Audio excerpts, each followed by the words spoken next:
sama yang berkaitan dengan itu kan bisa membangkitkan materi apa yang sebelumnya ini Kalau itu coba lihat slide yang pertama. Maksudnya materi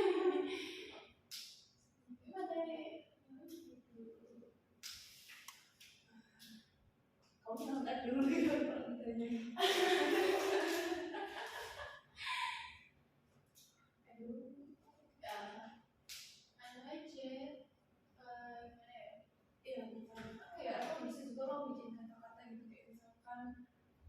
Pertambahan penduduk di Indonesia sekarang kan makin tinggi, kaitin deh kira-kira kalian tahu nggak sih apa itu penduduk?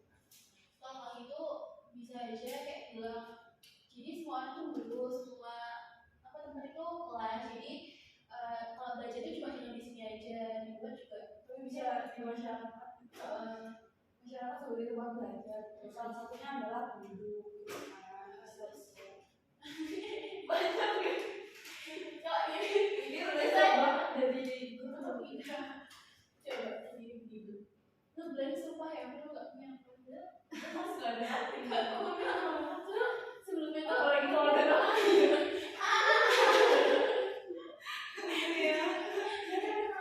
sendiri tuh lebih lancar karena kita kenal gitu loh sebelum jalan apa latihan kayak membayangkan berbagai kalian kayak tapi kak pasti tempatnya langsung nggak seperti ini udah nggak tahu kalau buatnya sendirian tapi stop udah cukup nih kurang dari 28 tapi pakai cowok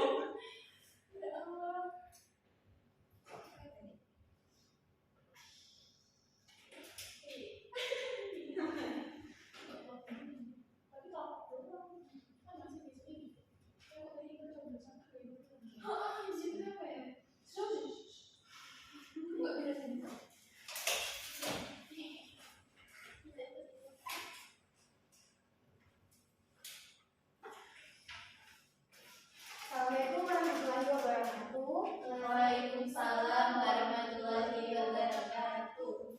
Bagaimana kabarnya hari ini? Baik. Alhamdulillah kita masih diberi kesempatan ya untuk bertemu di ruang kelas ini untuk menuntut ilmu. Nah, sebelum Ibu mulai pembelajaran, bisa kan kalian cek dulu kanan dan kiri kalian apakah ada sampah? Jika ada sampah, tolong dibuang terlebih dahulu ya. Tidak ada Bu. Oke. Nah, sebelum Ibu mulai pembelajaran, ada baiknya ketua kelasnya untuk memimpin doa terlebih dahulu ya. Ketua kelasnya, tolong. Sebelum memulai pembelajaran, ada baiknya kita berdoa terlebih dahulu sesuai keyakinan dan kepercayaan masing-masing. Doa.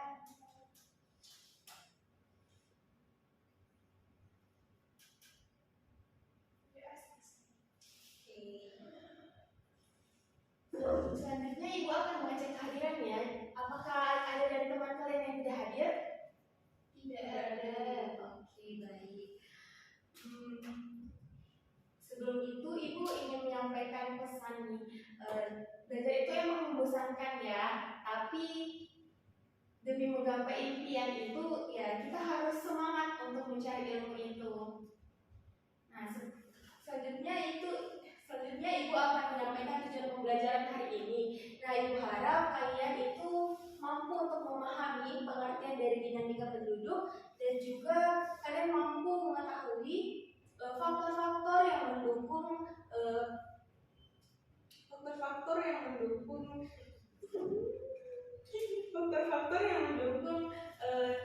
terjadinya dinamika dan proyeksi kependudukan.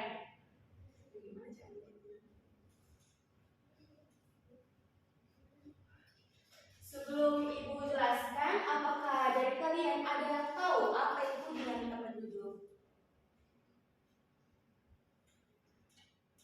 Tidak ada yang tahu ya. Jadi dinamika penduduk itu ialah pertumbuhan penduduk yang bertambah atau berkurangnya jumlah penduduk di suatu wilayah dan biasa kita sebut juga dengan dinamika penduduk. Nah, dinamika itu artinya dinamis atau terus bergerak dan berubah. Nah, pertumbuhan penduduk sendiri itu terbagi menjadi dua jenis. Yang pertama ialah pertumbuhan penduduk alami. Nah, untuk menghitung pertumbuhan penduduk alami itu kita bisa menggunakan rumus angka kelahiran dikurangi dengan angka kematian. Dan untuk pertumbuhan penduduk total, nah kita itu bisa menghitungnya dengan menggunakan rumus angka kelahiran dikurangi dengan angka kematian, lalu kita tambah dengan angka imigrasi ditambah dengan angka emigrasi. Selanjutnya ibu mau bertanya, mengapa sih jumlah penduduk di suatu wilayah itu berubah dari waktu ke waktu? Karena adanya kelahiran dan kematian atau juga biasanya berpindah gitu. Oke, benar sekali ya, Bu Bulan. Faktor dinamika dan proyeksi kependudukan itu terdiri dari 3 faktor, yaitu faktor kelahiran, faktor kematian, dan juga faktor migrasi. Nah, untuk faktor kelahiran atau faktor netralitas itu terbagi menjadi 2, yaitu faktor pronatalitas dan juga faktor antinatalitas. Nah, untuk faktor pronatalitas itu terbagi menjadi 3, yaitu pernikahan usia muda. Nah, dengan adanya pernikahan usia muda, tentu saja itu membuka peluang untuk memiliki anak lebih lama, karena rentang usia dari muda sampai ke masa tidak produktifnya itu panjang. Makanya hal tersebut bisa membuat angka kelahiran itu meningkat. Nah, yang kedua itu mitos yang beredar di masyarakat. Sampai sekarang kan kalian masih mendengarkan yang namanya mitos banyak anak banyak rezeki. Nah, sebenarnya mitos tersebut justru akan meningkatkan angka kelahiran, karena banyak masyarakat berpikiran jika kita memiliki anak yang banyak, Tuhan akan memberikan kita rezeki yang banyak. Nah, selanjutnya itu faktor kebutuhan tenaga kerja. Dengan adanya anak, maka kemungkinan besar anak tersebut bisa untuk meningkatkan perekonomian keluarga. Nah, hal tersebut akan membuat angka kelahiran itu semakin meningkat. Yang kedua yaitu faktor antinatalitas. Nah, kalau antinatalitas itu berarti dia itu faktor yang menghambat naiknya angka kelahiran. Yang pertama itu program keluarga berencana. Nah, program ini milik pemerintah dengan tujuan untuk membatasi jumlah anak yang dimiliki oleh satu keluarga. Jadi tiap keluarga itu hanya boleh memiliki Nah, setiap keluarga itu hanya boleh memiliki 2 anak saja dalam satu keluarganya. Tentu saja hal tersebut akan menghambat naiknya tingkat kelahiran. Yang kedua yaitu pembatasan usia pernikahan. Dengan adanya pembatasan usia pernikahan,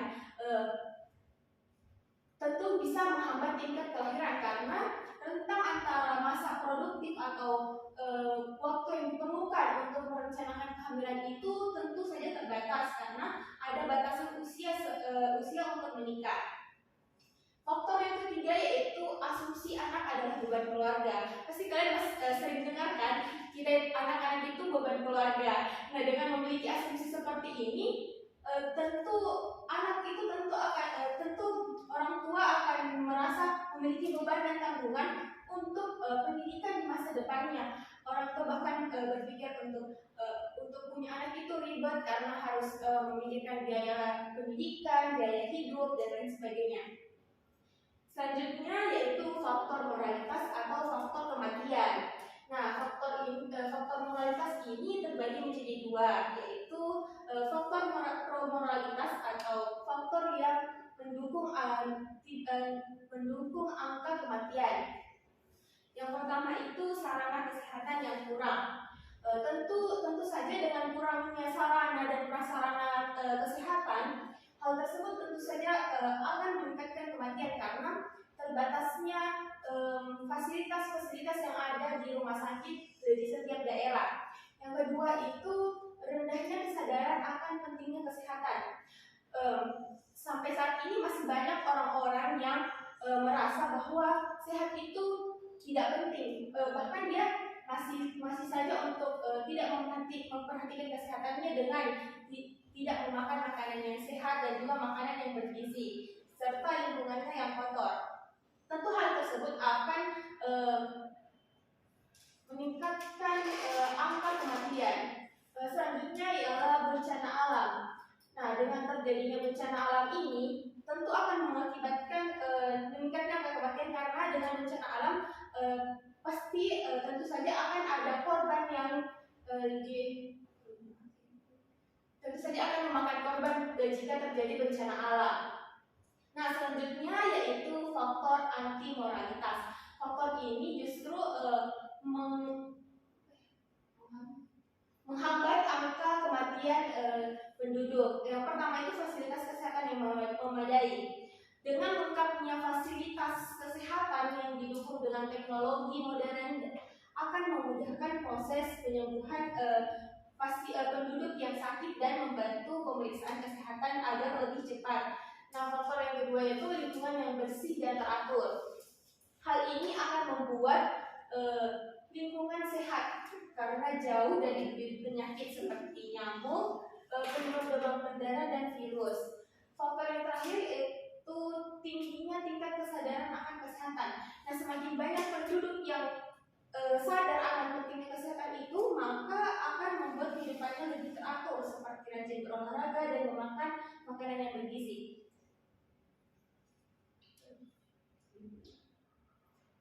Selanjutnya, apakah dari kalian ada yang ingin bertanya atau ada yang tidak paham dengan materi yang disampaikan sebelumnya? Belum dulu, sudah tahu. Oke, selanjutnya itu ada faktor migrasi. Nah, dari faktor migrasi ini terbagi menjadi dua, yaitu mobilitas vertikal dan mobilitas horizontal. Mobilitas vertikal itu artinya perpindahan status sosial penduduk yang meliputi perpindahan vertikal naik atau turun. Contohnya, seseorang yang awalnya menjadi sopir taksi kemudian berhasil menjadi pengusaha taksi. Nah, yang kedua itu mobilitas horizontal, perpindahan penduduk secara teritorial dan spasial atau geografis, yaitu perpindahan penduduk melampaui batas wilayah tertentu. Contohnya, perpindahan penduduk dari desa ke kota. Dari kalian, apakah ada yang bisa menyebutkan contoh selain yang ibu paparkan?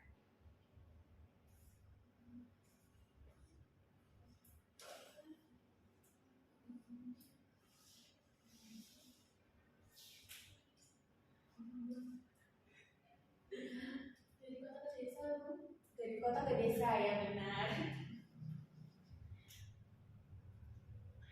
Oke, selanjutnya ibu akan memberikan penugasan ya untuk pertemuan selanjutnya. Kalian boleh membuat mind map mengenai pembelajaran hari ini. Apakah kalian mengerti mind map seperti apa? Mengerti, Bu. Oke, ibu tunggu ya minggu depan.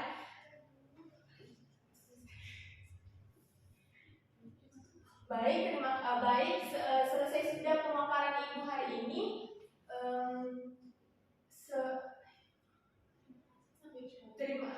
Baik, selesai juga pemaparan materi ibu hari ini. Lebih dan kurangnya tolong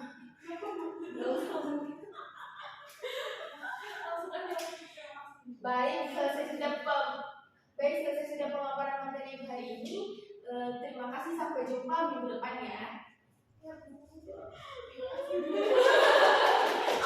bilang?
Kayaknya aku cuman